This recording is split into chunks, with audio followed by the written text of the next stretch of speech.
Hello and welcome.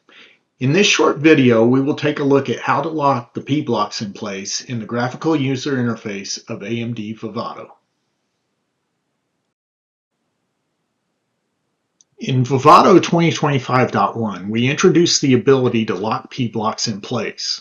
When the Lock P blocks icon is enabled, the P blocks cannot be moved in the GUI. This feature prevents accidental P block movement while navigating or working in the device view window. If you use P blocks in your device implementations, you may have encountered the following issue.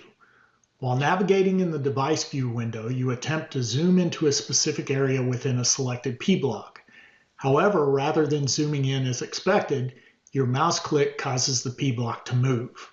As a result, you have to exit the P block resource selection pop-up, deselect the P block, and then repeat your zoom action.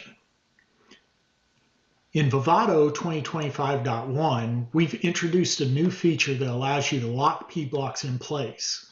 With this function enabled, when you navigate in the device view window and initiate a zoom action within a selected P block, the tool will perform the zoom as expected without moving the selected P block. This enhancement makes navigation smoother and helps prevent accidental modifications to your P blocks. If you later need to move P blocks around, you can simply unlock the P blocks by deselecting the Lock P blocks icon. Once unlocked, selected items will once again be moved with the mouse click, drag, release action. Thank you for watching.